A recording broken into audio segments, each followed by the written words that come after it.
I'm going to talk about the dimension in the physics.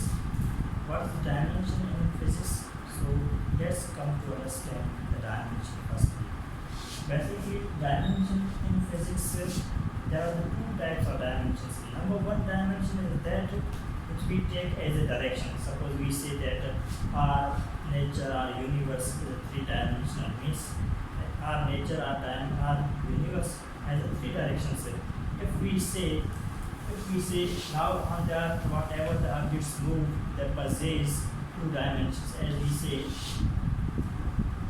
x-axis, y-axis. So these are the dimensions which have the direction, but this dimension has the different meaning, entirely different meaning. Means this dimension shows the nature of those quantities they must measure. Means those quantities which can be measured are those quantities which must be physical quantity. If those quantities they are physical, they have nature of the physical quantity, they will have the dimension. So if we define that dimension, the word dimension means to show the nature of physical quantity, or we can say that it denotes the nature of physical quantity. It denotes the nature of physical quantity. Now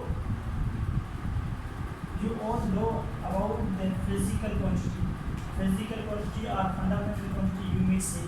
There are the two types of the physical quantities.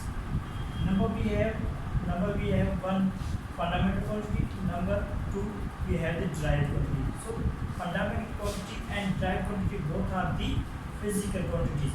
And physical quantities are those quantities which can be measured with the standard units, with the standard devices. So those quantities which can be measured with the standard units or standard devices, they are known as the physical quantities. So dimension here we are going to calculate the dimension of the physical quantities. Means we are going to understand the nature of physical quantity. What kind of the physical quantity have the nature? What kind of the quantity physical quantity have the nature they possess? Suppose we say we take the example of the physical quantity. Number one, force.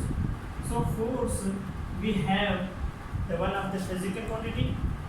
If we categorize in a simple form, that it is whether it is a fundamental quantity or derived quantity. Definitely force is a derived quantity because force is derived from the fundamental quantity, are known as the derived quantity. So if we say generally force is a physical quantity, force is a physical quantity.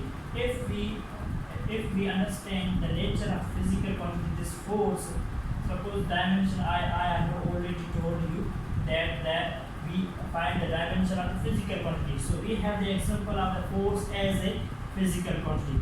Now this force, physical quantity, have the nature. What kind of nature? How we can find? So there are some steps which we follow them, and then we can find the nature of the dimension. Suppose number one step is that what is the formula of this physical quantity force? F is equal to ma. This is the formula.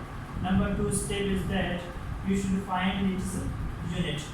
We know that the mass is measured in the kilogram and acceleration is measured in the meter per second square. So this is the unit of this physical quantity, this force. Now if we once find the unit of any physical quantity, then definitely we can find the nature of the physical quantity. Or we can say that if we have the unit of any physical quantity, we can say the nature of, we can find the nature of physical quantity, we can find the dimension. So now dimension are mostly denoted by three capital English letters. Number one, M, L, T. So M, L, T. This signifies the dimension, and M shows the mass, L shows the length, and time shows T shows the time. And number two, dimensions are always written in the large bracket. So without large bracket, you will not you cannot signify the dimensions. So this is the basic fact about the dimension. You should write them into the three capital letters. Number one, M, L, T. So M shows mass, L shows length, and T shows time. So due to the help of these three capital letters of the English alphabet, we can find the dimension of every physical quantity in the physics. So suppose we have taken the example of force as the physical quantity, and we took the two steps. Number one, we have the formula of that force. Number two, we must find the unit of that physical quantity. And third step is we are going to find the dimension of this physical quantity. Now see, kilogram, here we have kilogram. Kilogram is always mass is always measured in the kilogram. So we can write here m is instead of the kilogram, and meter. So we can always understand that L shows length, means meter, length is measured in the meter. So we can take here length in the place of L. If we have the second square means second times measured in the second in the lower class. So instead of the second square, we took here t square. So this is the nature of the physical quantity, that is a force. So force has the nature of the physical quantity, force is the dimension, this is the dimension of the force, m and t square. So you can also write down that m l t inverse, because t square is here in the divide form. If you will take in the numerator, you will get in the negative form. So this is the dimension of the force, and that is the physical quantity. So we can also take the example of second number two example.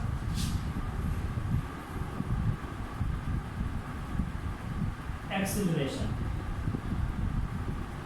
So acceleration is also a physical quantity, and one thing is that you must remind in your mind that we can always find only the dimension of the physical quantity. So these all are the force, acceleration, velocity, momentum, whatever these quantities, these are the physical quantities, because we can measure them with the accurate devices or with accurate standards. So acceleration is also one of the physical quantity. So we are going to find the nature of the physical quantity, we are going to find the dimension of the acceleration.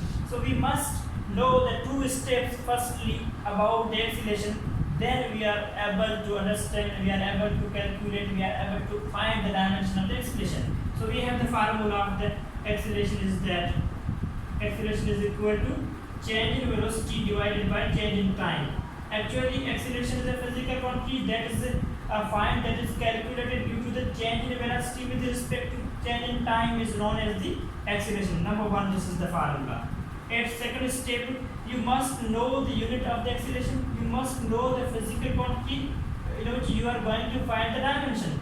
Suppose we have the unit of the acceleration is meter per second square. Meter per second square. So second step.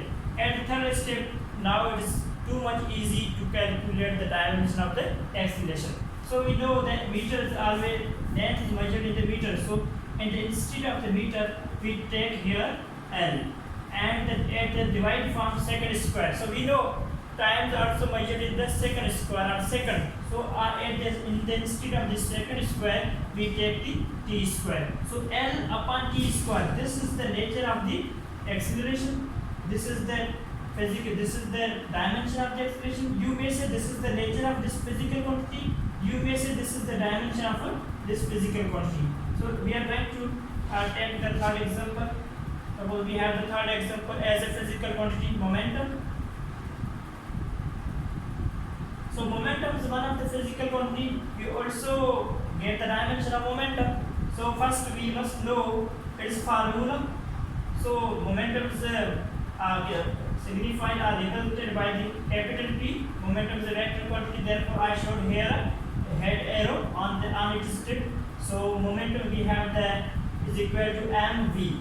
M shows mass and v shows velocity.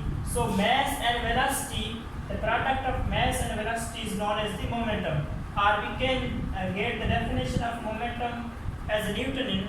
Newtonian says momentum is just a quantity of the motion. Means same thing, quantity of motion you may say are product of mass and velocity is known as moment. This is the same thing, because if we talk about the definition of Newton, he says the quantity of motion means one thing that moves in a certain form, that will also again a motion. Means in the motion there are the mass and velocity. means a body which moves have the mass, and it also moves with the velocity. This is the velocity. So mass and velocity, this is the product of the momentum. So this is the formula. At the second step, we must know its unit. So we know mass is measured in the kilogram, kg, and we have the unit of velocity is kg meter per second. So this is the unit of the momentum. Now we are going to talk about the nature of the physical quantity. If we have the unit, it means it is too much easy to find the nature of physical quantity, or you may say dimension. So kilogram is measured in the m, capital M we show here mLT, because whatever we have the physical quantity, we just take the mLT. Means these are the three capital letters in which we can represent any physical quantity by the dimension. So kilogram is measured in the m, and meter, here length is measured by the meter, so m instead of the meter we show here l, and per second means time is always measured in the seconds, so we here use time, mLT. So ml divided by t, this is the dimension of momentum. And you may also write in that form ml, t here in the divide form, so it has the positive power. You will take with the ml, so you will get the power in the negative form. So ml t inverse or ml divided by t, these are the dimensions of the momentum, or you may say this is the nature of this physical quantity momentum. So these were the some physical quantities which we got the dimension of this whole physical quantity. Now we say, if somebody asks with you, if these are the physical quantities, we are going to find their natures, we are going to find their dimension. So what is the advantage and disadvantage of this dimension? I have in the start I have told you that we have the two dimensions in the physics. Number one, the dimension is that dimension which we take the direction of any quantity, direction of any body which moves, or we can represent any frame of reference by this x-axis, y-axis, z-axis, three-dimension. So this is the directional dimension, while this is the dimension which shows the nature of the physical quantities. So now these were the physical quantities which we have found out the nature of physical quantities. Now a question is that what kind of the advantage and disadvantage of this dimension. So we are going to talk about the advantage.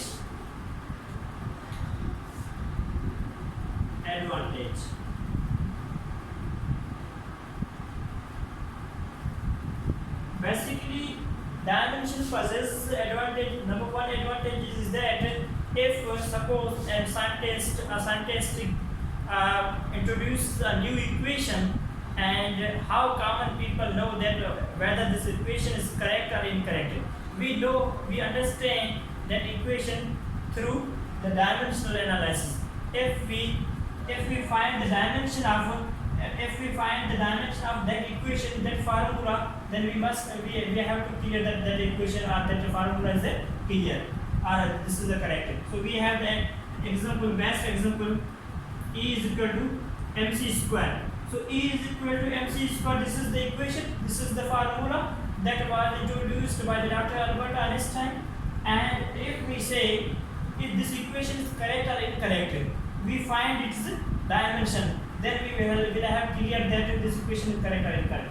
Suppose energy, we have the unit joule, and that is equal to kg meter per second square. Kg meter square per second square is equal to energy. Means energy has the unit, that is joule is equal to kg meter square per second square. Here mass is measured in the kilogram. C is here speed of light, so meter per second square, so meter square per second square means according to formula, this formula is equal to both sides. If this formula, this equation of Einstein, that is equal to formula, equal to units, it will also equal to the dimension. Suppose we find the dimension, kilogram is equal to m, and meter square is equal to l square, divided by s square is equal to t square. So once again we find the kilogram is equal to m, l square, t square. So this equation, this formula of Einstein, that is also equal in the dimensions, that is also equation in that is also equal to in the formula. So this equation is the correct. Means we have the advantage of dimension is that any equation, to check any formula, that whether this formula or equation is correct or incorrect. This is the one kind of advantage of the dimension. Number two advantage is we are going to here find the disadvantage of the dimension. So disadvantage is that we can never find the dimension of the numbers or digits. So we have the number 6, 7, 8 or any pi or any other unit or any digit. So we cannot find these digits or numbers. So this is the big advantage of the dimension. So it's all about the dimension. Any question you may ask question